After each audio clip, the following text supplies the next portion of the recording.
Hello. Hello.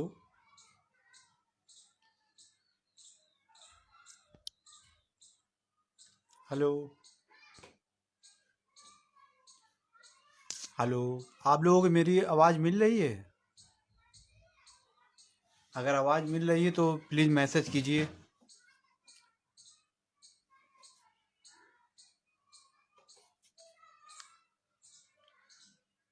Hello.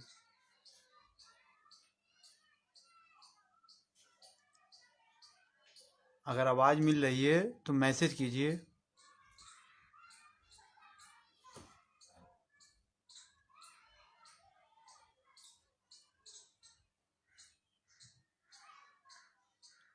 Hello. जी, आवाज़ मिल रही तो प्लीज़ मैसेज कीजिए।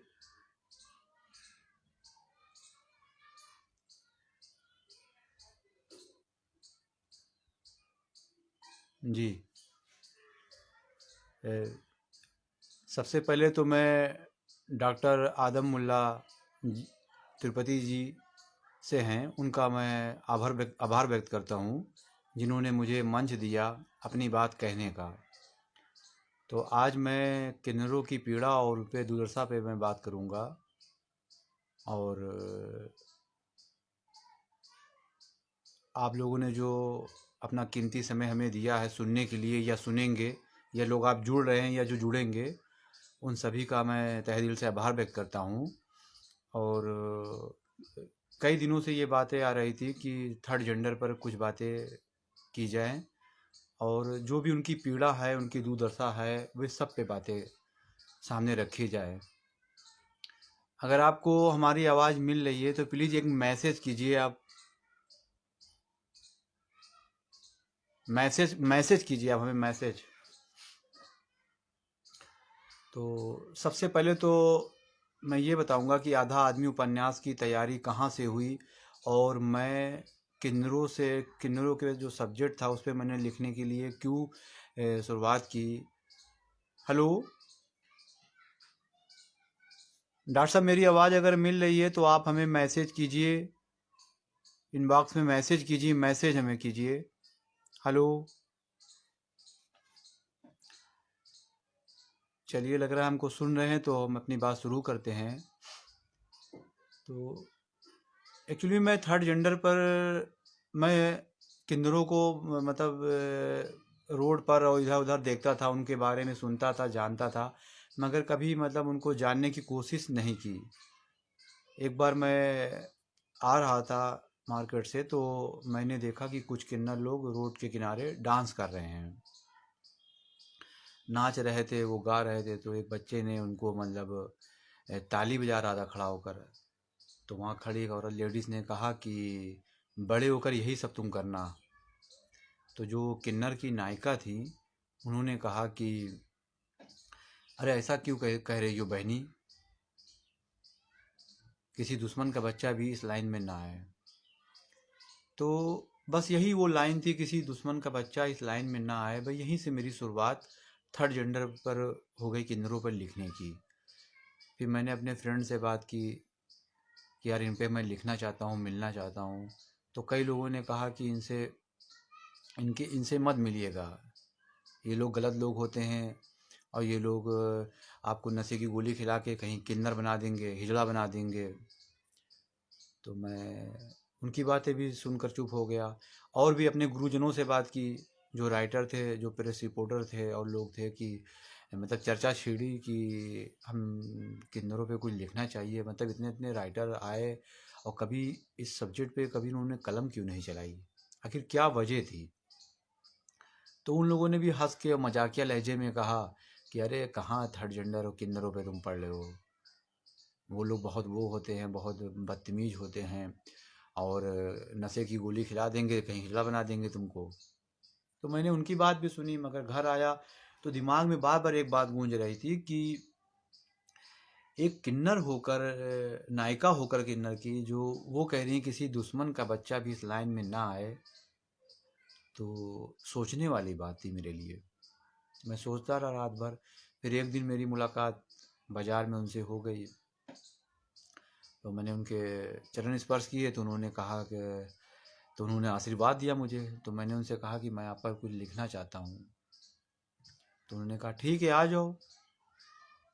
तो मैं गया तो वो नहीं मुलाकात, गया जब उनके घर तो मुलाकात उनसे मेरी नहीं हुई। तो उनके चेले वेले थे, उन लोगों से बातें हुई।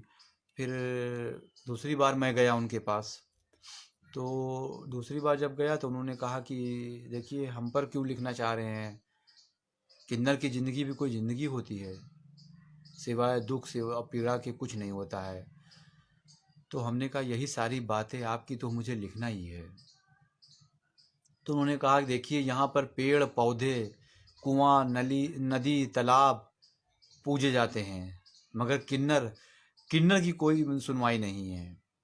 किसी जानवर को मार दो तो उस पर भी कानून है, मगर हम जैसे किन्नरों को मार दोगे, कुछ भी कर दोगे तो कोई पूछताछ न सरकार करती न समाज करता है। हम लोग को तो हीन भावना से लोग देखते हैं, मजाकिया और सिर्फ मजाक के रूप में हम लोग को लेते हैं। तो हमने कहा यही सारी बातें आपकी हमें लिखनी है और समाज के सामने बात रखनी है। तो वो टालती रही। कई बार मैं जाता रहा आता रहा, महीनों बीत गए। फिर मैं उनके पास गया। फिर एक दिन मैं गया तो उन्होंने कहा कि तो मानोगे नहीं, लिखोगे? तो हमने कहा जी माँ हम लिखना चाहते हैं। हम आप लोगों की बातें, सारी बातें हैं जो ये आपने कही, पेड़ पौधे पूजे जाते हैं, तालाब पूजे जाते हैं, नदी पूजी जाती है, कुएं पूजे जाते हैं, और हम जैसे किन्नरों का कोई पूछ हाल नहीं है, तो अब हम लिखेंगे। तो उन्होंने कहा कि ठीक है आप लिखिए। तो उस वक़्त, जिस वक़्त मैं लिख रहा था, तो उस वक़्त सेल फोन वगैरह कुछ नहीं थे, न मेरे पास कोई रिकॉर्ड करने का कोई साधन था।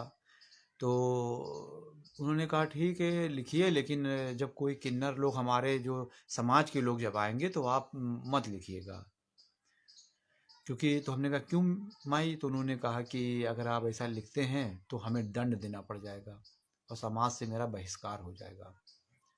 तो हमने कहा ठीक है नहीं लिखेंगे।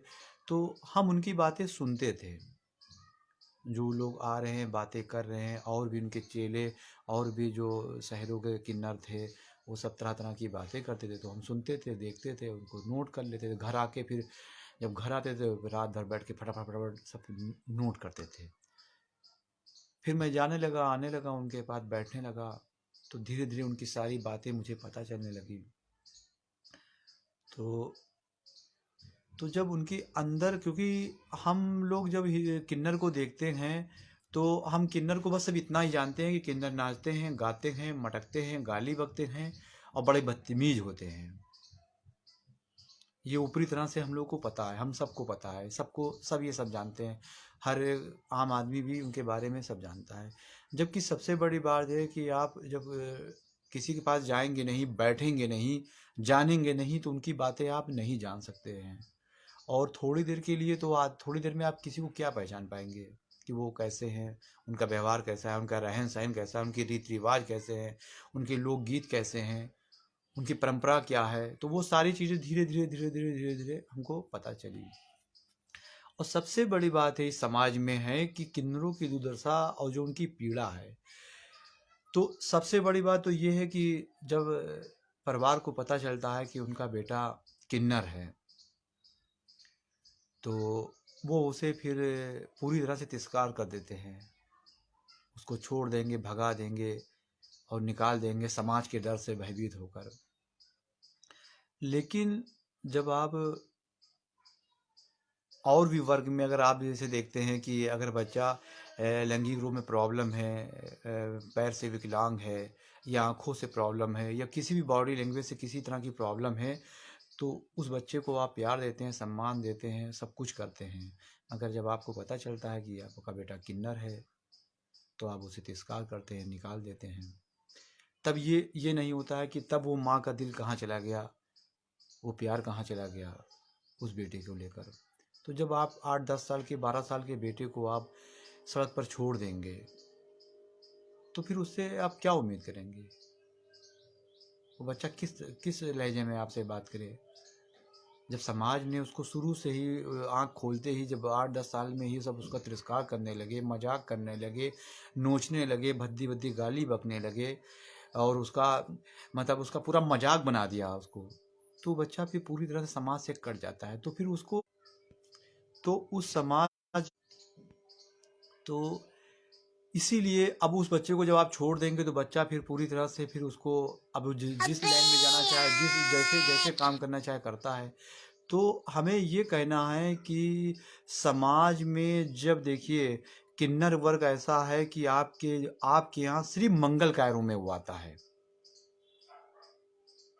खुशियों में ही आता है, कभी आपके मरने में वो नहीं आता। अगर उनको पता चल जाए कि आपकी सोसाइटी में दूर दूर तक कहीं कोई किसी की मृत्यु हुई है तो वो फिर नहीं जाते हैं। तो अगर वो मंगल कार्य में आ रहे हैं और आपके वहाँ पर, तो आप उन्हें प्यार से जो देना चाहते हैं उसको दीजिए। और वो कभी कभार आते हैं, लेकिन समाज इस बात को स्वीकार नहीं करता है, हीन भावना से देखता है। एक 5 साल का बच्चा भी अगर जब उसको देखेगा तो ताली बजाने लगता है, मजाक करने लगता है, और वो लोग सिर्फ आशीर्वाद देते हैं, हंस के टाल जाते हैं। जबकि इस समाज में आप देखिए बदमाश भी हैं, चोर भी हैं, डाकू भी हैं, गुंडे भी हैं, वेश्याएं भी हैं, लेकिन समाज उसको स्वीकार किए हुए है, सारी चीज़ों को किए हुए है। लेकिन किन्नर के नाम पे जैसे पता चलता है कि समाज में, परिवार में, कि मेरा बेटा किन्नर है, तो फिर उसको हीन भावना से और फिर जो तिरस्कार कर दिया जाता है, उसको निकाल दिया जाता है। तो ये सारी चीज़ें मतलब, ये सारी चीज़ें मतलब सोचने की बात है। अब आप देखिए पूरे लॉकडाउन में, कोरोना काल में, जहाँ जहाँ किन्नर को जहाँ जहाँ कभी ज़रूरत पड़ी, चाहे पोलियो में ज़रूरत पड़ी और चाहे उनको कभी बाढ़ क्षेत्र में आया, तो उन्होंने सबको अपने पास जो भी था उन्होंने सपोर्ट किया। पूरे कोरोना काल में उन्होंने उनसे जो जो भी हो सका उन्होंने गरीबों के लिए अनाज और जो हो सका उन्होंने सबको दिया। पोलियो में भी वो हिस्सा बने, जागरूक करने के लिए लोगों को करते रहे। लेकिन कभी सरकार ने ये नहीं सोचा कि पूरे कोरोना काल में किन्नर जब बधाई बजाने नहीं जाएगा, कहीं जाएगा नहीं, तो उसका खाना कैसे चलता होगा। न समाज को इसकी फिक्र है, न सरकार को इसकी फिक्र है। ये भी नहीं सोचा कि मतलब पूरे कोरोना काल में क्या कोई किन्नर क्या कोई नौकरी करता है क्या, या ट्यूशन पढ़ाता है, या कोई दुकान खोल कर बैठा, नहीं। वो हम सब के भरोसे ही बेचारे बैठे हैं। लेकिन सरकार से ये भी नहीं हुआ। आवाज नहीं आ रही है? हेलो, अब देखिए अब आ रही है आवाज? अब आवाज आ रही है? हेलो,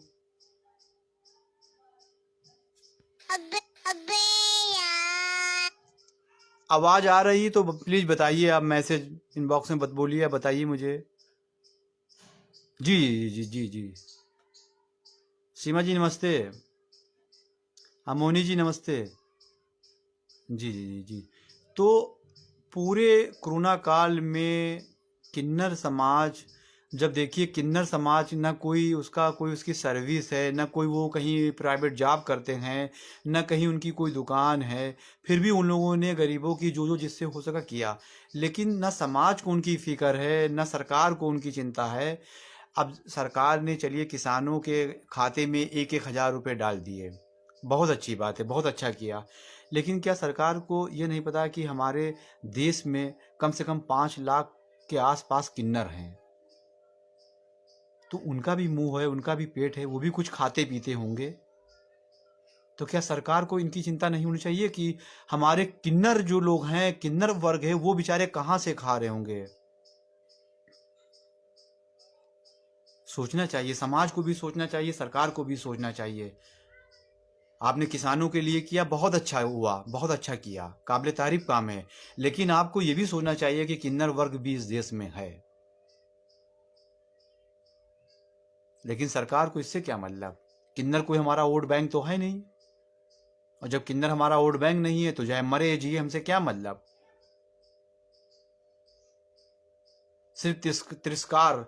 अगर किसी किन्नर कई किन्नरों ने जो सरकार मतलब मंत्रियों से मिले भी और आवाज़ भी उठाई, तो यहाँ तक सुनने में आया कि जब वो विधायक से या सांसद से मिलने गए तो उनको ये कह के टरकाया गया कि 1500 देकर इनको यहाँ से भगाओ यार, इन लोगों को कहाँ यहाँ बुला लाए। सही मायने पे न समाज उनके गंभीरता से ले रहा है किन्नर वर्ग को, और ना ही सरकार ले रही है। सिर्फ उनका मजाक उड़ाया जा रहा है बस। कहीं सोसाइटी में आप देखिए उनको खाली वो कोई कार्यक्रम होगा तो आ जाएगा, कहीं कोई कार्यक्रम करते हैं तो उनको हम कहीं शामिल नहीं करते अपने कार्यक्रम में। योगी जी नमस्कार, रेणु जी नमस्ते। कोई भी कार्यक्रम अगर होता है समाज में तो हम उन्हें शामिल नहीं करते हैं, वो आ जाए जबरदस्ती तो अलग बात है। ये मतलब सोचने की बात है कि पूरा पूरा कोरोना काल बीत गया, कभी मतलब कोई समाज ने ये सोचा ही नहीं अपने आसपास की कोई किन्नर वर्ग भी इस देश में रहता अपने मतलब रहता वो, जबकि किन्नर खुद बेचारे जा जाकर गरीबों की जो जो उनसे हो सका सहायता किया है। उन्हें कोई पेंशन मिलती है सरकार से क्या, या क्या वो नौकरी कर रहे हैं? उन्हें तो कोई पेंशन नहीं मिलती है, और वो भी मंगल कार्य जब होता है तब वो आपके दरवाजे पे जाते हैं। मरनी में तो वो जा नहीं सकते हैं। तो सोचने वाली बात है। अब कोई अभी आप देख लीजिए, चाहे प्रिंट मीडिया देख लीजिए, चाहे इलेक्ट्रॉनिक मीडिया देख लीजिए, चाहे उर्दू पेपर देखिए, चाहे बंगाली देखिए, तमिल देखिए, मद्रासी देखिए, मराठी देखिए, किसी भी पेपर में क्या कोई एक न्यूज कभी पढ़ी है आपने किन्नर की, कि किन्नर कहीं भूख से मर गया, या किन्नर का एक्सीडेंट हो गया, या किन्नर कभी बीमार पड़ा है? कभी कोई एक न्यूज आप किसी चैनल पे सुनी है आपने किन्नर के बारे में? किसी न्यूज़पेपर ने दिया कि पूरे कोरोना काल में किन्नर लोग दुख दर्द से भूखे पेट सब मर रहे हैं, एक एक दाने को तरस रहे हैं? किसी भी पेपर किसी भी चैनल पे उनकी कोई खबर नहीं होती है, क्योंकि वो किन्नर हैं, वो हिजड़ा हैं। और सबसे बड़ी बात ये चीज़ है कि जब आप ईश्वर को मानते हैं, जो चीज़ ईश्वर को जब आप मानते हैं, तो फिर किन्नर हमने तो बनाया नहीं है, ना आपने बनाया है, ना कोई बनना चाहता है। जब ईश्वर ने उसको इसी तरह बना के भेजा है, तो फिर जो बना ईश्वर की बनाई चीज है तो हम सबको उससे प्यार करना चाहिए, उन्हें सम्मान देना चाहिए। हर दिन तो आपके घर पे खुशियां होती नहीं है, ना हर दिन कोई कार्यक्रम होते हैं, कभी कभार साल में एक दो बार हो गए तो हो गए। उसके बावजूद भी मतलब किन्नर को नहीं सोचा गया, नहीं जाना गया। अभी भी कोई चिंता नहीं है, कहीं कोई सरकार में कहीं संसद में उनकी आवाज नहीं उठती है।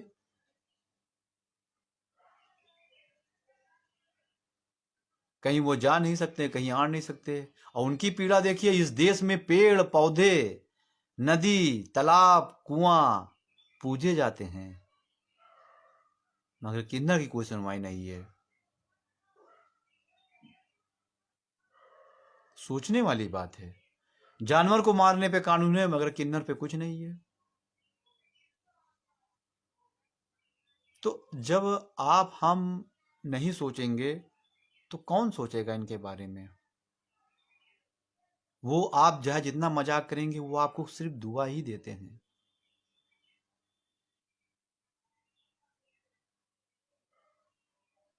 भाई आप उठाकर देखिए, किन्नरों के जो पिता हैं वो ब्रह्मा जी हैं, उनके अंगूठे से किन्नरों का जन्म हुआ है। तो जब आप भगवान, आज शिवरात्रि है, महाशिवरात्रि है, आप सबको बहुत बहुत बधाई। अब महाशिवरात्रि के दिन ये बात कही जा रही है कि मतलब जिससे जो हो सके, मतलब भोलेनाथ उनके माता पिता हैं। और ये कहा गया था कि जाइएगा, मतलब किन्नर को आशीर्वाद दिया गया कि अगर किन्नर दिल से आशीर्वाद दे दे तो वो लगेगी उसको। लेकिन आप खड़े हो जाइए चौराहे पे, 5 साल के बच्चा भी ताली बजाने लगता है दूर दूर से। यही समाज में चोर बदमाश गुंडे घूमते हैं, चलते हैं। बच्चा विकलांग है तो भी माँ बाप उनको मतलब रखते हैं, सम्मान देते हैं, प्यार देते हैं, लेकिन किन्नरों पे नहीं। ना वो स्कूल में पढ़ सकते हैं, ना कहीं जा सकते हैं, ना कहीं आ सकते हैं। अगर कहीं बस में बैठ जाएं तो मजाक बनता है, हंसी के पात्र बन जाते हैं।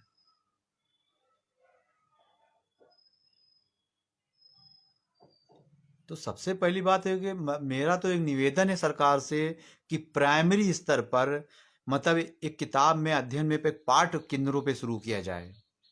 किन्नर पे एक पाठ, एक पाठ्यक्रम में एक उनका अध्याय शुरू किया जाए, जैसे बच्चे प्राइमरी स्तर पे ही जान सकें कि किन्नर की पीड़ा क्या है, किन्नर के रहन सहन का है, उनका रीति रिवाज का है, किन्नर वर्ग है क्या, उनकी भाषा क्या है। जब प्राइमरी स्तर पे बच्चा पढ़ने जाएगा और किन्नरों के बारे में जानेगा तो उसकी सोच में परिवर्तन होगा।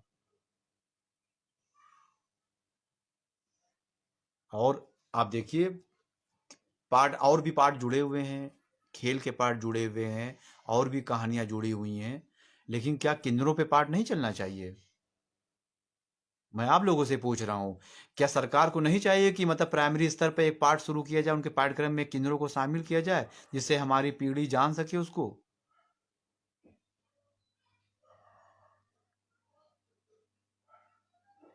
तो जब तक आप कोई चीज़ को जब करेंगे नहीं, सुनेंगे नहीं, बस किन्नर आ गए, किन्नर बड़े बदतमीज होते हैं, किन्नर ये होते हैं, और उनकी पीड़ा, अब बताइए उनकी पीड़ा देखिए कितनी है उनको। वो कहते हैं कि पेड़ पौधे यहाँ पूजे जाते हैं, नदी ताले पूजे जाते हैं। हम तो सिर्फ तुम्हारे खुशियों में आते हैं, मरने में तो पंडित लोग आते हैं।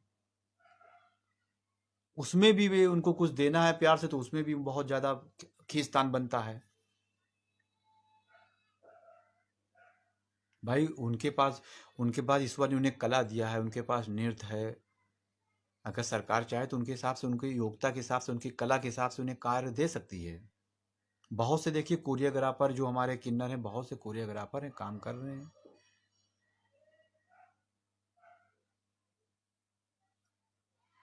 तो वही सारी चीजें हैं कि सबसे बड़ी बात है कि किन्नर किन्नर जब खुद कह रहा है कि किसी दुश्मन का बच्चा भी इस लाइन में कभी ना आए। सुन रहे हैं हमारी बात आप? सोचिए आप इस बात पे। यही वो लाइन है जिस पे मैंने पूरा आधा आदमी उपन्यास लिखा, और 17 साल तक इस पे मैंने शोध किया। दिन भर उनके साथ बैठता था, उठता था। किसी दुश्मन का बच्चा इस लाइन में ना आए, इसका मतलब है कि इस जन्म में किन्नर हो गए, उस जन्म में ना आए। जब किन्नर कोई मरता है तो किन्नर वर्ग के लोग गाली बकते हैं कि दोबारा उसका जन्म किन्नर में कभी ना हो।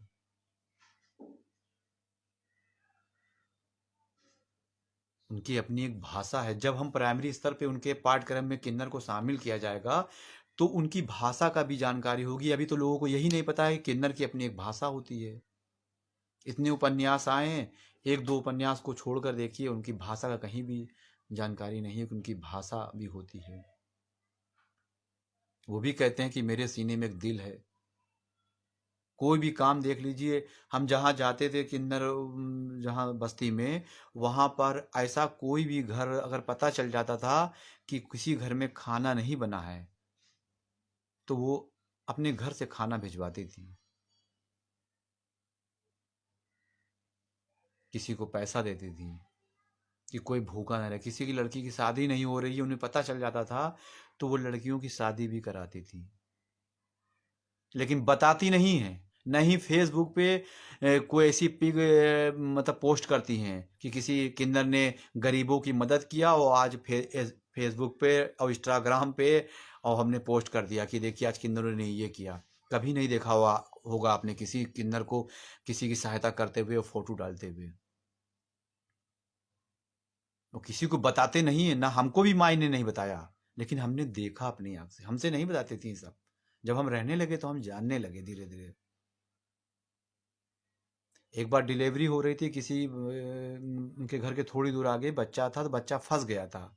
हम थोड़ा लेट पहुंचे, तब उनके वहाँ चेहरे से पता चला कि माई किसी की डिलीवरी कराने गई है। तो हमने कहा कि डिलीवरी कराने गई हैं तो क्या कोई दाई वाई नहीं है, हॉस्पिटल ले आते। तो कहा दाई छोड़कर भाग गई है, बच्चा बीच में फंस गया है। तो फिर वो आई, तब उन्होंने कहा हमने बच्चे डिलीवरी करवा दी पूरी माई ने। अब सोचिए, एक किन्नर वर्ग जो है, भगवान ने इतनी शक्ति दी है कि उन्होंने बच्चे को जीवन दान दे दिया, डिलीवरी करा दी पूरी। आप ऊपर ऊपर किन्नर से मिल रहे हैं तो कहाँ जान पाएंगे उनके बारे में। जब आप था उनकी था में जाएंगे, उनके पास बैठेंगे, सुनेंगे, देखेंगे, तब होगा। कोई भी आदमी कितनी देर बन के बनावटी रूप में रह सकता है? 24 घंटे में एक बार तो उसका रूप दिखता ही है। अब बहुत लोगों ने यहां तक ये कह दिया कि आधा आदमी जो उपन्यास है वो अश्लील है। अश्लील साहित्य लिखा है राजेश ने। अरे मैं उनसे ये पूछ रहा हूं कि अश्लील साहित्य है क्या, पहले ये बताइए। जब हम किन्नर वर्ग पे लिख रहे हैं, जब हम किन्नर के साथ रहे हैं, किन्नर के पास बैठे हैं इतने साल तक, उनको देखा है, उनकी बधाइयों में मैं साथ में गया हूं, तो उनका जो एक बोलने का एक भाषा है, उनका जो एक गाली उनके एक आशीर्वाद के रूप में है, तो उसको अगर हम हटा देते तो पूरा मेरा उपन्यास ही खत्म हो जाता। फिर मैं कैसे बता पाता कि ये किन्नर वर्ग है या कौन से किन्नर वर्ग हैं ये लोग। मुझे अपने चर्चे में नहीं रहना था, मुझे उस वर्ग की सच्चाइयों को बयां करना था और समाज के सामने उनकी चीजों को लाना था। इसलिए मैंने कहीं भी उनकी गालियों पर, कहीं भी मैंने कहीं कटाज या कट नहीं किया।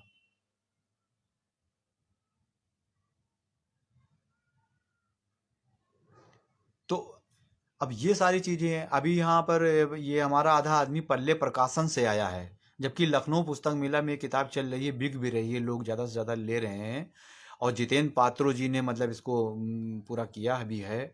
और मतलब जितेंद्र पात्रो जी ने कहीं भी ये नहीं कहा कि गालियां हटेगी या इस तरह का अश्लील साहित्य, कुछ नहीं। उन्होंने तो कहा कि बहुत अच्छा उपन्यास है राजेश, इसे मैं दूसरा संस्करण मैं निकालता हूँ। तो जितेंद्र जी ने तो बिना, और बाकी प्रकाशक थे तो कहा ये हटा दीजिए, तो वो हटा दीजिए, ये गाली हटेगी, वो चीजें हटेंगी। तो जब सब चीजें हटेंगी तो बचेगा क्या? और गालियां का क्या मतलब है? इसका मतलब कि जो लोग अगर ये असली साहित्य कह रहे हैं, या तो उनको अध्ययन कम है साहित्य का, या फिर उन्हें जानकारी नहीं है, या तो फिर वो गाली कभी देते ही नहीं है। गाली कौन नहीं देता है? कोई बंद कमरे में, कोई बाहर कमरे में। जो आईएएस पीसीएस की तैयारी करने जाते हैं, क्या वो लोग गाली नहीं बकते हैं? जरा उन पे भी आप पीएचडी करके देखिए। गाली का मतलब ये नहीं होता है। या तो आप देखिए, इससे पहले देख लीजिए, आप कोकसास देख लीजिए, आप मरी हुई मछली देख लीजिए, आधा गांव देख लीजिए, आप काशी का अस्सी देख लीजिए, कितने से उपन्यास हैं आप। भाई आप किन्नर के ऊपर लिख रहे हैं, तो क्या किन्नर राम की चालीसा सुनाएगा या बजरंग बली की चालीसा सुनाएगा? ये क्या सुनाएगा वो? आप उससे चालीसा सुनना चाहते हैं क्या? जब थोड़ी देर मिलते हैं तो बोलते हैं आइए बैठिए ये हुआ, जब आप उनके साथ दिन भर रहते हैं तब वो आइए वाला नहीं होता है। आओ बैठो, कहाँ हो, कैसे हो, ये हो, वो चलता है तब। आप किन्नर पे लिख रहे हैं। अगर हम उनको कह देते, अगर हम अपनी सारे उपन्यास में ये कहते आइए बैठिए, जाइएगा नहीं, और माफ कर दीजिएगा, इस तरह की भाषा लिखते, तो फिर वो किन्नर कहाँ बोल रहा हो? तो राजेश मलिक वो राइटर बोल रहा है फिर सारी बातों पे। आप देखिए, पूरी दुनिया की दो किताबें हैं, महाभारत और रामायण। आप दोनों किताबों को मानते हैं, आप सब मानते हैं। महाभारत का उठा के देख लीजिए, हजारों वर्षों पहले चीजें हैं। आप देखिए वहां पे जहाँ द्रौपदी की जो वो घटना घटती है, सीन दिखाया जाता है, तो उसमें क्या वो दुर्योधन बोलता है कि मेरी जंघा पे लाकर बैठाओ द्रौपदी को। वो हजारों साल पहले कहा गया, वो वेश्या को लेकर आओ बाल से पकड़कर। तो आज वेश्या को, आज भाषा बदल गई हजारों साल में। जंघा पे अगर आज भी किसी को कहोगे तो वो समाज आपको क्या कहेगा? तो क्या महाभारत भी अश्लील हो गया? क्या दुर्योधन कहता कि द्रौपदी जी को लेकर आइए और यहां बैठाइए मेरे सामने, लेकिन उसने ये नहीं कहा। उसने कहा लेकर आओ उस वेश्या को बाल से पकड़कर और लाकर मेरी जंघा पर बैठाओ। तो अश्लीलता और अश्लील साहित्य कुछ नहीं होता है। आप सबसे पहले आप ये ध्यान दीजिए कि किस सब्जेक्ट पे ये उपन्यास है, किस सब्जेक्ट की ये बात हो रही है, वो कौन से लोग हैं, किस वर्ग के लोग हैं, उनकी सोसाइटी क्या है, उनका रहन सहन क्या है, उनकी भाषा क्या है, तब तब आप उस पर आप कमेंट कीजिए। ऐसे किसी उपन्यास को आप अश्लील साहित्य कह के हटा दें तो वही है कि इसका मतलब जानकारी नहीं है। तो सबसे बड़ी बात है वही, फिर मैं बात कर रहा हूँ किन्नरों की दुर्दशा, उनकी पीड़ा। आज भी किन्नरों की यही पीड़ा है। चाहे जितना समाज बदल गया है, चाहे हम चांद पे भी पहुंच गए हैं, सब कुछ बदल गया है, लेकिन जो सोच हमारी है अभी भी वैसी है सोच है। हमने कोशिश किया बहुत, प्रेस प्रेस वालों से भी बात कही, इलेक्ट्रॉनिक मीडिया से भी हम जहाँ जहाँ गए मंच पे यही बात बोले कि भाई आप लोग किन्नरों के ऊपर भी कुछ लिखिए। अगर उनके बारे में आप कुछ जानना चाहते हैं तो हम आपका हेल्प कर सकते हैं।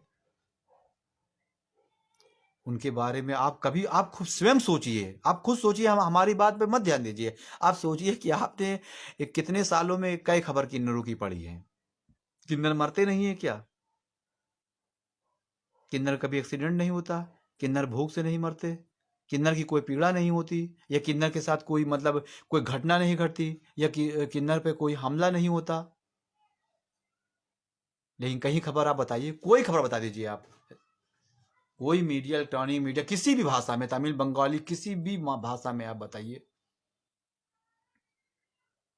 जबकि देखिए और कंट्री में किन्नरों को वहां पर देखिए मतलब इज्जत से पेश आते हैं, नौकरी भी सरकार देती है।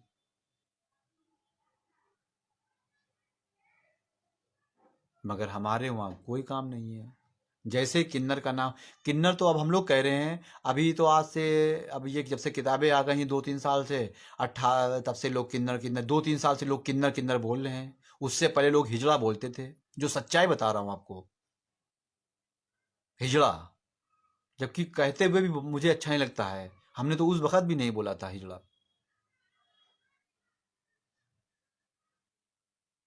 कि हिजड़े आएंगे, छक्के आएंगे, मेहरे आएंगे, अभी भी ये सब बोले जाते हैं। नहीं बोले जाते हो तो बताइए, अगर मैं झूठ बोल रहा हूं तो आप कहिए कि क्या नहीं बोला जाता कि वो मेहरे आ गए, छक्के आ गए, हिजड़े आ गए, भड़वे आ गए, जो भी आपके मन में आया, मुंह में आया, बोल दिया आपने।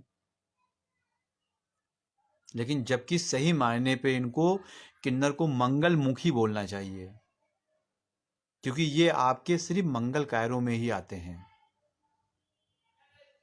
और जब मंगल कार्यों में आते हैं तो इन्हें मंगल मुखी नाम से संबोधित करें। सुनने भी अच्छा लगता है। जो हमारे आने वाली पीढ़ी है, जो हमारे बच्चे हैं, वो भी मंगलमुखी कहोगे तो वो भी, जब आप मंगलमुखी कहेंगे तो बच्चे भी मंगलमुखी बोलेंगे। जब आप हिजड़ा पुकारेंगे तो बच्चा भी हिजड़ा पुकारेगा। जब आप ताली बजाएंगे तो बच्चे भी आपको देख के ताली बजाएंगे, छक्का कहेंगे, मेहरा कहेंगे। सरकार, बताइए, देश को आजाद हुए कितने इतने साल हो गए, 70, 72, 73 जो भी साल हो गए हैं लगभग, लेकिन आज तक किसी सरकार ने किन्नर के लिए कुछ नहीं किया। कोई कितना भी कुछ कहे, सारे पेंशन बने हुए हैं, विधवा पेंशन, दुनिया भर के पेंशन बने हुए हैं, लेकिन किन्नरों के लिए कोई पेंशन नहीं है। सरकार को यह भी नहीं पता है कि कोई किन्नर वर्ग इस देश में रहता है जिसकी आबादी आसपास 5 लाख के आसपास है। ज्यादा भी हो सकती है, कम भी हो सकती है। और उसका भी मुंह है, पेट है, वो भी कुछ खाते होंगे, पीते होंगे, मगर सरकार को इससे कोई मतलब ही नहीं है, क्योंकि वो वोट बैंक नहीं है सरकार का।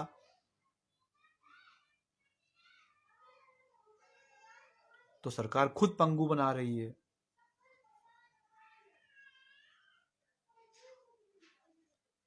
तो जब तक न समाज आगे बढ़ेगा, न सरकार आगे बढ़ेगी, तो कुछ नहीं होगा। कुछ गिनती के जो मंगलमुखी लोग हैं, जो मतलब एक वर्ग हैं जो अपने मतलब ऊंचाइयों पर हैं, लेकिन सब तो नहीं है, क्योंकि ज्यादातर, अधिकतर लोग तो अशिक्षित लोग हैं इसके अंदर। जब परिवार ने उनको सड़क पे भेज दिया तो न किसी स्कूल ने उनको स्वीकार किया, न किसी कोई स्कूल ने उनको स्वीकार नहीं किया। पता चल जाए कि बच्चा किन्नर है तो स्कूल से हटा दिया जाएगा, नाम काट दिया जाएगा, चाहे कॉन्वेंट स्कूल हो, चाहे इंग्लिश मीडियम, चाहे हिंदी मीडियम हो, चाहे उर्दू मीडियम हो, कोई मीडियम हो। तो बचपन से ही जब उनके पढ़ाई लिखाई, उनका बालपन और परिवार का जो उनकी छाया सब हट गई, तो फिर वो बच्चा क्या बनेगा, आप खुद सोचिए। तब भी वो हर का ये देखिए, बड़े होने पर तब भी देखिए वो हर काम में आपके आगे खड़े होते हैं।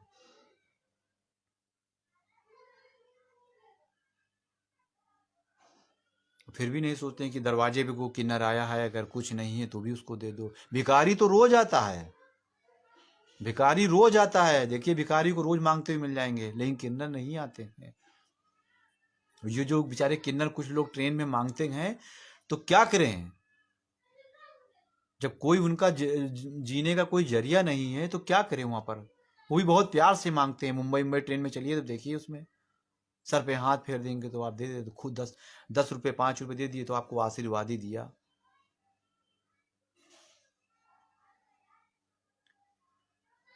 लेकिन फिर भी नहीं सोचता है समाज, ना कोई नेता सोचते हैं, ना कोई पार्टी के नेता सोचते हैं। तो जब वो शिक्षित नहीं होंगे, समाज में उनको बराबर का कोई हिस्सा नहीं मिलेगा, हम लोग तिरस्कार करते हैं, हीन भावना से उनको देखते हैं, उनका मजाक उड़ता है, तो फिर वो समाज से कितना देखो कटे होते हैं। जैसे बस्ती, समाज से दूर एक बस्ती उनकी कटी हुई होती है, वो किनारे बैठते हैं, वो किनारे कटे नहीं होते हैं, घर होता है, वो समाज से भी कट जाते हैं बेचारे।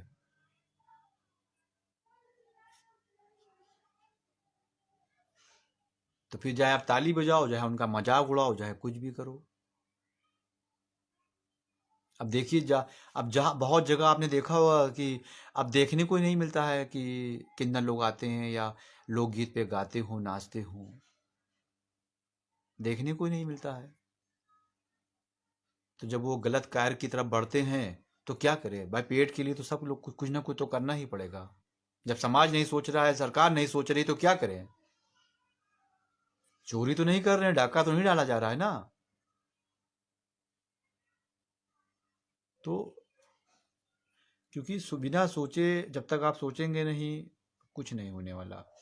हमने भी किताब लिख दिया, आधा आदमी उपन्यास लिख गया, लखनऊ में चल रहा है पुस्तक मेला, उसमें विमोचन हो गया, पेपरों में खबर आ गई, ताली बज गई, वाहवाही हो गई, फेसबुक पे हमने डाल दिया, आप लोगों ने लिख दिया बहुत अच्छा, वेरी गुड, सब सही है।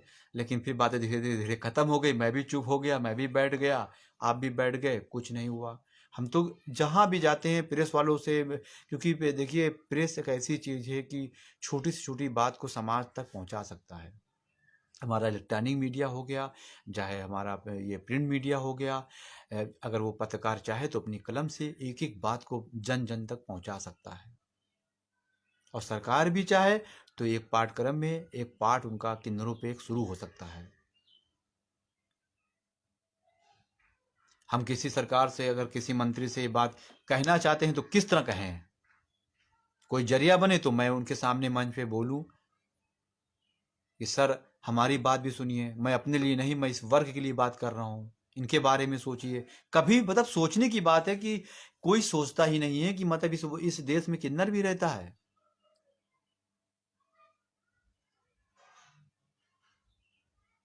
भगवान की बनाई हुई चीज है, भगवान को पूज रहे हैं आप, भगवान को मान रहे हैं, आज शिवरात्रि है, भोलेनाथ को आप मान रहे हैं, लेकिन जो भोलेनाथ के चरणों से अंगूठे से निकली हुई चीजें हैं, जात है, वर्ग है किन्नर जाति, उसको आप नहीं कर रहे हैं। जबकि महाभारत में देखिए बराबर का दिया गया, चाहे आप देखिए रामायण देखिए, महाभारत शिखंडी देखिए, बराबर का सम्मान दिया गया है। मगर अब समाज में क्या हो रहा है,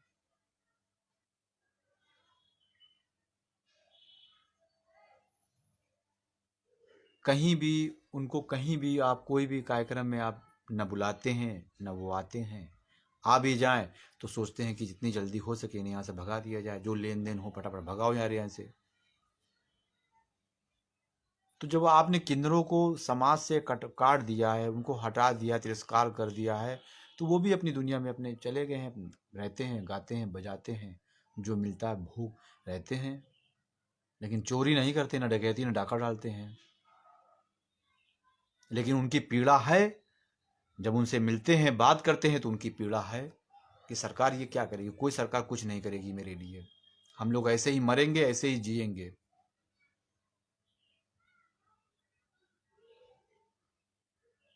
जबकि ऐसा नहीं है कि उनके पास योग्यता नहीं है, बहुत चीज़ें हैं। अगर आप उनके करीब जाएंगे, अगर उन्हें काम दिया जाए तो बहुत काम उनके पास है। लेकिन सरकार जब सोचे उनके बारे में कि क्या करना है क्या नहीं करना है, बैठे बात करे। लेकिन किन्नर वर्ग पे बात ही नहीं करना चाह रही सरकार, ना सुनना चाह रही है।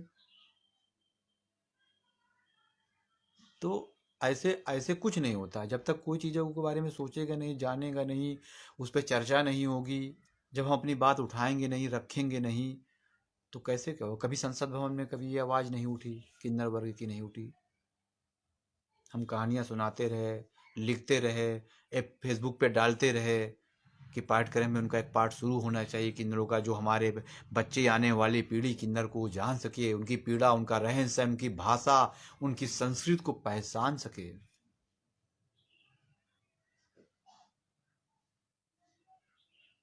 लेकिन नहीं, जब कोई सुनवाई ही नहीं हो रही, कोई बात ही नहीं हो रही, तो फिर कहाँ कुछ हो पाएगा। फिर उसके ऊपर से लोगों ने कटाक्ष शुरू कर दिया कि अश्लील साहित्य, ये ऐसा साहित्य, वो वैसा साहित्य है, ये सब चीजें हैं। अरे जब आप किन्नर के ऊपर, आप किन्नर के पास ऊपर ऊपर देख के लिख दिए, कभी किन्नर के पास जाओ तो बैठो तो उनके पास। हम तो सब बच्चों से कह रहे हैं, जो जो स्टूडेंट पीएचडी कर रहे हैं, किन्नरों पे शोध कर रहे हैं, वो किताब भी पढ़ें, सबकी पढ़ें, लेकिन जाए उनके पास बैठें कुछ घंटे, कुछ मिनट नहीं कि 1 घंटे के लिए गए, इंटरव्यू लिया और चले आए, अब बैठे, हो गया ठीक है, बस भेज दीजिएगा, हमें व्हाट्सअप कर दीजिएगा। ऐसा नहीं, आप जाइए उनके पास बैठिए, ये सोच के जाइए कि कुछ हमें जानना है, कुछ सीखना है, और कुछ उनके बारे में सुनना है। उनकी पीड़ा भी, आपके आपको जो थीसिस है, जो भी लिख रहे हैं, जो भी कर रहे हैं, उसके बाद भी उनकी एक दुनिया है। उनकी बात भी आप सुनिए, उनके रहन सहन, उनके खान पान आप देखिए तो सब चीजों को। लेकिन आप जाना नहीं चाहते हैं। कर तो रहे पीएचडी किन्नरों पे, लिख तो रहे किताब, राइटर उस पे, उपन्यास पे, लेकिन सुनना चाहते हैं, कहीं नेट से निकाल लें, गूगल से निकाल लें, यहाँ से ले लें, थोड़ा बड़ा इधर से मिल लिया, सुन लिया, 1 आध घंटा गए, बैठ के चले गए, मन में डर भी बैठा कहीं किन्नर कुछ कर ना दे। ऐसा नहीं है, जब आप जाएंगे, बैठेंगे, सब कुछ पता चलेगा। हम जहाँ पे जाते थे तो वहाँ पे जो माई थी तो वो लिखवाती थी, उसके बाद वो बकरी भी पाले थी, बतख भी पाले थी। जब हम लिखा करते थे तो बीच बीच में वो लेटी थी, तो वो कहती थी कि, तो वो अपने चेलों से कहती थी, बतख को खाना दिया, बकरी को पत्ती दिया, खरगोश को ये दिया।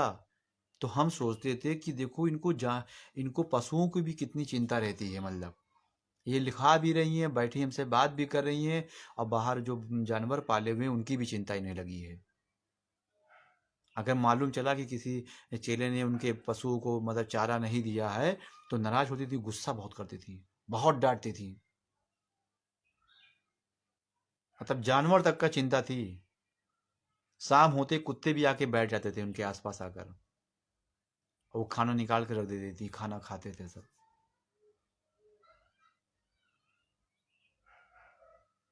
वो कोई कुत्ता पाले नहीं थी कि पट्टा डाल दिया गले में, कुत्ता पाल के रख दिया, दूध पिलाएंगे उसको, मीट खिलाएंगे उसको, ये पिलाएंगे, और उसको गद्दे पे, सोफे पे लेटाएंगे और साबुन से, ऐसा कुछ नहीं था। जो भी जानवर उनके दरवाजे पे आ जाए, बिना खाए जाता नहीं था, और भगाती भी नहीं थी। और उन्हें चिंता रहती थी कि पशु जो है भूखे न रह जाएं। तो किन्नर वर्ग ये सोच रहा है, हम उन्हें कह रहे हैं कि वो अनपढ़ जाहिल। सोच, हमारी सोच कितनी जाहिलियत में है, ये देखिए, उनकी सोच देखिए। हम कुत्ता पालेंगे तो गले में पट्टा डाल देंगे, लेकिन वो जानवरों के प्रति भी उनका इतना प्यार। तो ये कोई मैं कहानी नहीं सुना हूं, मैंने अपनी आंख से देखा है उनको। एक नहीं, सैकड़ों बार मैंने देखा है, सैकड़ों बार मैंने लोगों की मदद करते हुए देखा है उनको। उन्होंने मुझसे कभी नहीं कहा कि मैंने किसी गरीब को खाना खिलाया, किसी की लड़की की शादी कराई, कभी नहीं कहा उन्होंने मुझे। एक बार मैं बैठा था तो एक लेडीज वहां पर आई, तो कहा कि माई, मुझे, मेरे बच्चा बीमार पड़ा हुआ है, बुखार है उसको, कुछ पैसा दे दीजिए। तो मैंने देखा था उस वक्त माई की पर्स में 85 रुपए थे, तो उन्होंने 50 रुपए निकाल के दे दिए। तो ये एक बार का किस्सा नहीं, हजारों बार का है। आप दुनिया का अनुभव लेना चाह रहे हैं, दुनिया घूमना चाहते हैं कि पूरा दुनिया घूम लें, पूरा यहाँ का अनुभव ले लें, आप जाइए, पूरे किन्नरों के पास बैठ जाइए, पूरी दुनिया का आपको अनुभव मिल जाएगा। हर धर्म, हर मजहब, वर्ग के लोगों की जानकारी आपको किन्नर के दरवाजे पर मिल जाएगी। कहीं भटकने की जरूरत नहीं है।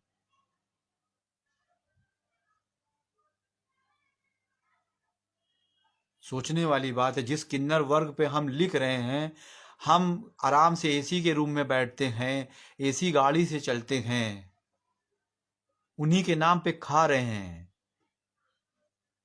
लेकिन वही वर्ग आज पीड़ित है। मैं किसी और को नहीं कह रहा हूं, मैं अपने आप को भी बोल रहा हूं। जिस वर्ग को लेकर मैं लिख रहा हूं, उसको किताब के माध्यम से मार्केट में आई है और एसी में जा रहा है, एसी में बैठ रहा है, मगर वो वर्ग, जिस वर्ग की लिखा वो वर्ग आज भी पीड़ित है।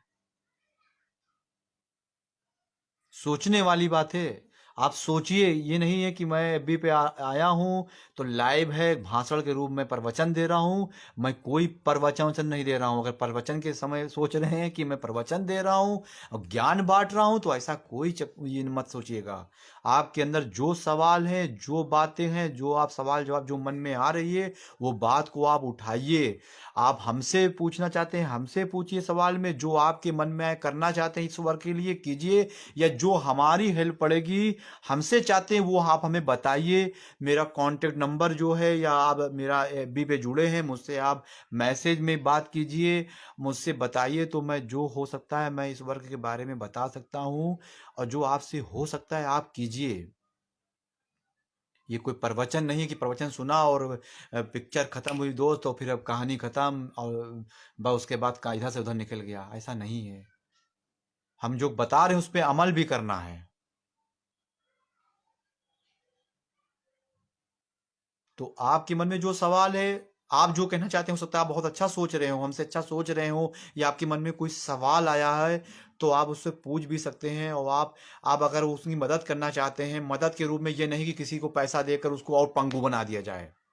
हमें हाथ में भीख नहीं देनी है, हमें हाथों को मजबूत करना है।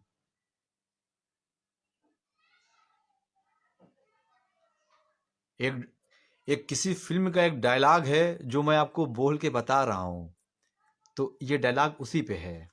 ऊपर वाले ने दिए दो हाथ और कहा है चीर ले जमीन का सीना और निकाल ले अपने हिस्से की रोटी।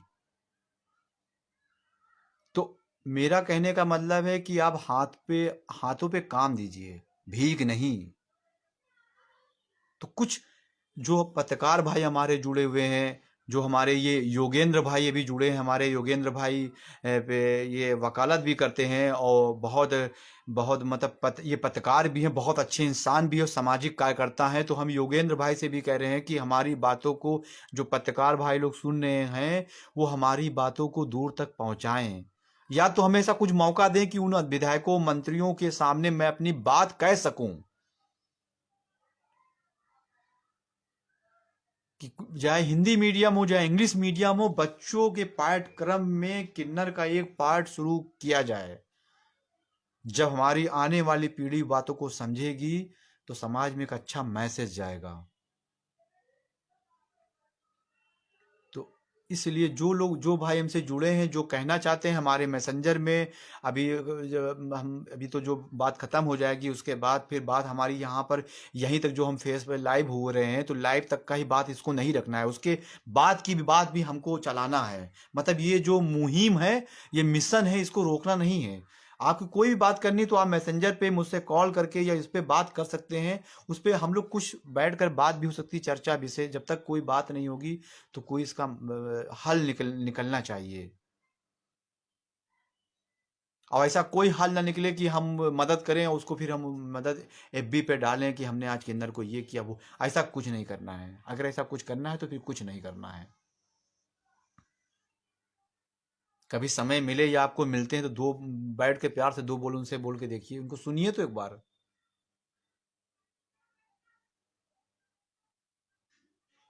वो पढ़े नहीं है, कढ़े बहुत हैं, बहुत अनुभव उनके पास है, पूरा खजाना है उनके पास। आप बैठेंगे बहुत सी जानकारियां मिलेंगी, बहुत सी जानकारी आपको मिलेगी जो आपने न कहीं किसी किताब में पढ़ी होंगी, न कहीं डिक्शनरी में वो शब्द आपको मिलेंगे। ऐसे शब्दों को वो बताते हैं। और जब उनकी पीड़ा सुनेंगे तो आप अपने आप को रोक नहीं पाएंगे। मगर ये जो मन में बात डाल दी गई है, किन्नर के पास जाओगे तो वो किन्नर आपको नशे की गोली खिला देगा, वो आपको हिजड़ा बना देगा और ये कर देगा वो कर देगा, ऐसा कुछ नहीं है।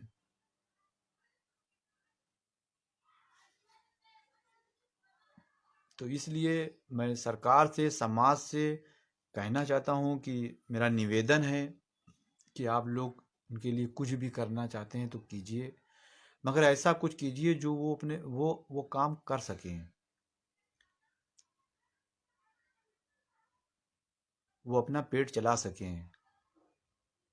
और उन हीन भावना से उनको मत देखिए। जब उनको आप उनके दिमाग में एक चीज़ ये बैठ गई है कि जो सोसाइटी है ये मुझे हीन भावना से देखती है, मेरा तिरस्कार करती है, मेरा मजाक उड़ाती है, ये किन्नरों के दिमाग में ये पूरा तरह से बैठा हुआ है। और जब तक ये नहीं निकलेगा तब तक कुछ नहीं होने वाला। कोई सेमिनार ऐसा हो जहाँ पे हम सब लोग हम बैठे हैं, किन्नर लोग भी बैठे हैं, समाज के बुद्धिजीवी, विद्वान लोग, पत्रकार लोग, प्रोफेसर लोग और निचले स्तर के लोग आपस में बैठ के सेमिनार करें, उनकी बातें सुने, अपनी बातें भी कहें, तब कोई रास्ता निकलेगा। बातों से तो बहुत कुछ निकल सकता है।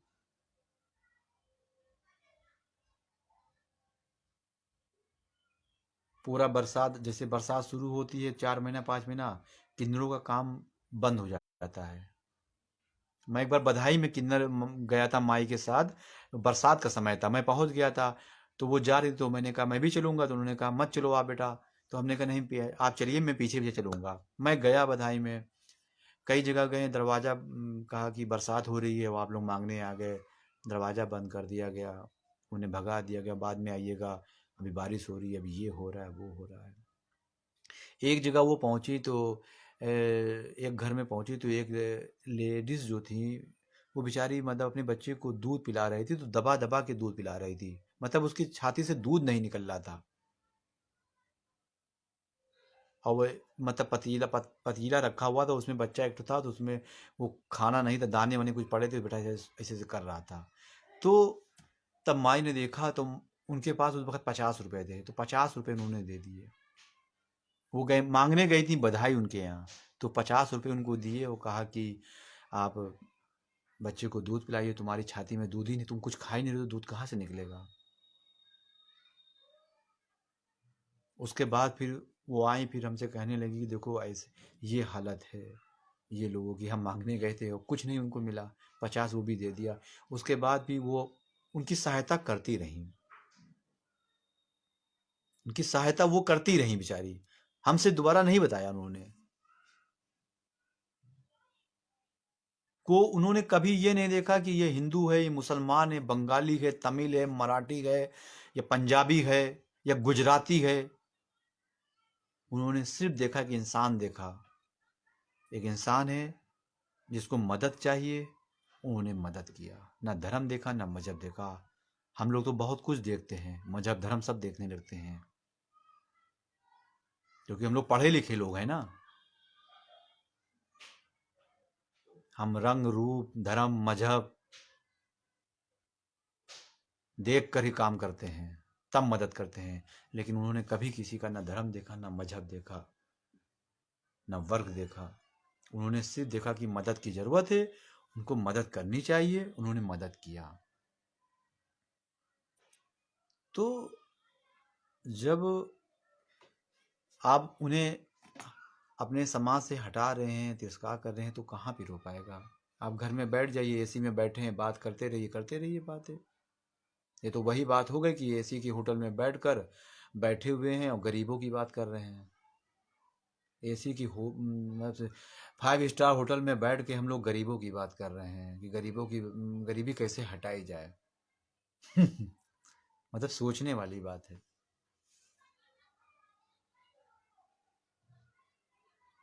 आप उठा के देख लीजिए, आप कोई भी, आप पुराण उठा लीजिए, आप वेद उठा लीजिए, वेद में देखिए आपने कि किन्नर की दुआएं कभी बेकार नहीं जाती हैं, वो दुआ ही देते हैं। आप थोड़ा सा मदद करके देखेंगे उनको, तो खुशी से जब आपके घर पे आते हैं मंगल कार्य में, तो आप उनको जो आपसे हो सके दीजिए। और उन्हें ना हिजड़ा ना किन्नर, किन्नर तो फिर भी चल जाता है, लेकिन हिजड़ा मेहरा छक्का ये सब मत कहिए। उन्हें मंगलमुखी कहें। आप जब आप बड़े होकर कहेंगे तो बच्चे अपने आप मंगलमुखी बोलेंगे। और जो हमारा प्रिंट मीडिया है, इलेक्ट्रॉनिक मीडिया है, अगर वो सुन रहा है या लोग जुड़े हुए हैं, तो वो भी कोशिश ये करें कि वो मंगलमुखी के नाम से ही उन्हें संबोधित करें। अब मैंने बहुत बोल लिया, 1 घंटा हो गया है मैंने, और बहुत से सवाल हैं, बहुत सी बातें हैं, बहुत सी है जो 1 घंटे में ख़त्म नहीं हो सकती हैं। और आप लोग भी हमसे जुड़े हैं, आप लोगों ने अपना कीमती समय मुझे दिया और मेरे साथ जुड़े रहे। बस ये आप लोगों से भी निवेदन है कि आपके आपसे जो भी हो सकता है, अब ये जो बात हमने कही है इसको ज़्यादा से ज़्यादा आप लोग शेयर कीजिए। अपने अपने ग्रुप में भी इसे शेयर कीजिए। अपने जो लोग आपके सोसाइटी में हैं या जो आपके फ्रेंड सर्कल में हैं, ये बातें चर्चा ज़रूर कीजिए। जब हम चर्चा करेंगे, बात करेंगे, तो कहीं ना कहीं बातें जाएंगी, तो कोई ना कोई हल तो निकलेगा। आपने इतना समय, अपना कीमती समय मुझे दिया है, तो आप ज़्यादा से ज़्यादा लोगों को शेयर कीजिए, इस पे चर्चा कीजिए, बातें कीजिए। और अगर हमसे कुछ पूछना चाहते हैं तो हमारा नंबर आपके पास है ही है। हम मैसेंजर पे भी हैं, व्हाट्सएप पे भी हैं, और कॉल नंबर अगर आप चाहेंगे तो मैं कॉल नंबर भी आपको अपना दे दूँगा, कॉन्टैक्ट नंबर, उस पे भी आप कीजिए। तो बस हम यही चाहते हैं कि जब सब्जेक्ट हमको डॉक्टर आदमुल्ला आदमी जी ने हमसे कहा कि भाई किस सब्जेक्ट पे आप बोलेंगे, तो मैंने यही कहा कि मैं थर्ड जेंडर पर बोलूँगा। उनकी जो पीड़ा है, दुर्दशा है, उस पे मैं बात करूँगा। और हिंदी प्रेमी और जो भी मंच इन लोगों ने हमें दिया है, या जो इतना समय डॉक्टर साहब ने हमें दिया, उसके लिए मैं तहे दिल से उनका आभार व्यक्त करता हूँ। बस हम ये नहीं चाहता हूँ कि ये प्रवचन या ये कहानी या फिल्म तक ही बात सीमित रहे, यहीं ख़त्म हो जाए, ये नहीं चाहता हूँ। बात ज़्यादा से ज़्यादा लोगों तक पहुँचे, और जब ज़्यादा से ज़्यादा बात पहुँचती है तो कुछ ना कुछ हल ज़रूर निकलेगा। और चलिए, एक बार फिर सभी का नमस्कार, और फिर कभी फिर किसी मंच पे आपसे मुलाकात करेंगे। जय हिंद, जय भारत।